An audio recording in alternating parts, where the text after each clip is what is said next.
Maybe if I can just start off by, if you could say, your name and for the Japanese audience, this may sound kind of strange, but they probably don't know your background and where you come from. And for the Canadian audience, if you could also talk about what you're doing today with Green Spirit. Okay. My name is Patrick Moore. I grew up on northern Vancouver Island in the rainforest and had to come to Vancouver to boarding school because there was no high school in my little village. I ended up at the University of British Columbia and became excited about science, in particular the life sciences, and I studied biology, biochemistry, genetics, and forestry, and then I discovered the science of ecology, basically how all living things are interrelated and how we're related to them. And as I like to say, I became a born-again ecologist in the late 1960s at the beginning of the modern environmental movement and was soon transformed into a radical environmental activist. I ended up in a church basement here in Vancouver in 1971 with a group of people. We were planning a protest voyage against U.S. hydrogen bomb testing in Alaska while I was completing my PhD in ecology.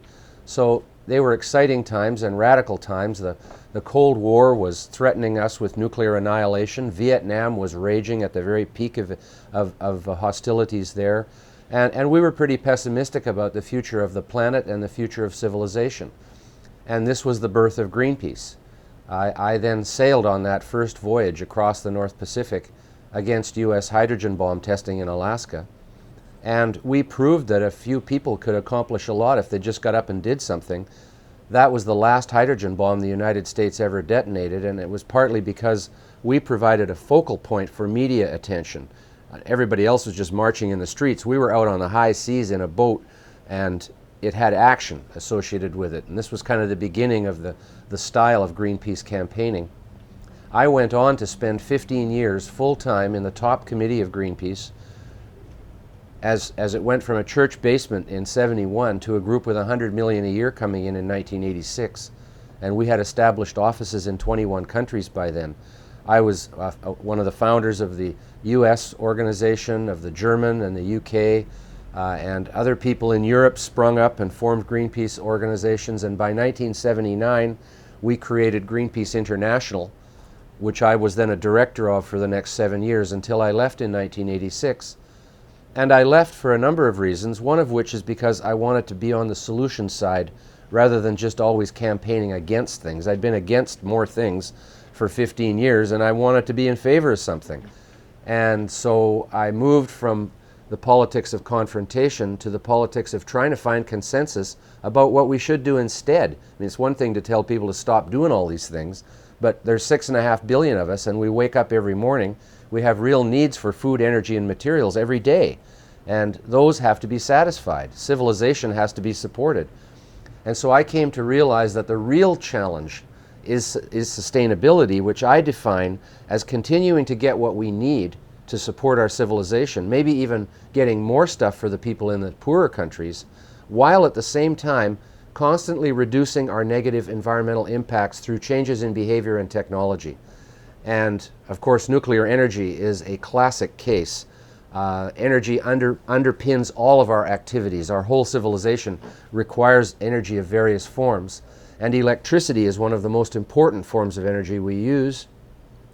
Yet electricity production is responsible for a large percentage of the greenhouse gases that are going into the atmosphere from fossil fuel consumption.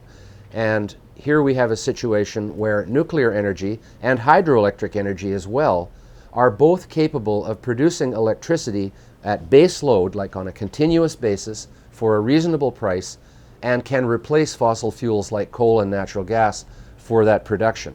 So I have come to realize that there are basically two classes of people thinking on environmental terms about this problem. One group of environmentalists, which unfortunately includes my old colleagues in Greenpeace, thinks that we can phase out both fossil fuels and nuclear energy. And I don't know, I think they must think we can do the whole thing with windmills and solar panels. On the other hand, I'm in the camp that believes that if we actually want to make a serious reduction of fossil fuel consumption for electricity, the only practical solution is a combination of renewables and nuclear. I'm all in favor of wind, and where it's applicable, solar, although it's far too expensive to really provide much of our energy at this point in time, and maybe always will be.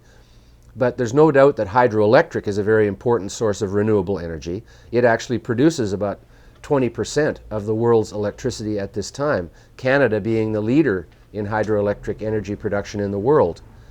So there is a great deal of potential for renewable energy, but it can never replace the big baseload energy that coal and nuclear is providing to the world now. And therefore, I do believe that it's very important to look at nuclear as the solution to greenhouse gas emissions from electricity production. And, you know, I've come to disagree with much of the environmental movement on this subject, and that is really why I left Greenpeace in 1986, because I saw them drifting into policies that I simply couldn't accept or agree with, and I found myself being really the only one of the directors that actually had any kind of scientific education. And what happened was, at least the way I saw it, was that political activists took over the environmental movement, including Greenpeace, and kind of left the ecologists behind. And there wasn't anybody else with a PhD in ecology in Greenpeace besides me. So I found myself in a distinct minority. When it came to issues like, they decided they wanted to campaign for a global ban on chlorine. Now, we'd been against dioxins from the pulp and paper industry. That was a good campaign, and even the pulp and paper industry agreed that they should get the dioxins out of their emissions, and they did. But dioxin is a chlorinated compound, and so somehow this turned into the idea that Greenpeace should campaign for a global ban on chlorine in everything, that it should be eliminated. And I'm sort of going, you guys, chlorine is one of the elements in the periodic table. You know, I don't think that's in our jurisdiction. And then I reminded them of the fact that about 75% of our medicines, our pharmaceuticals, are based on chlorine chemistry. And adding chlorine to drinking water is the single biggest advance in the history of public health. And the best way to deliver that chlorinated drinking water to the public is in a polyvinyl chlorinated PVC pipe. And they treated this as if these were minor exceptions to their global ban.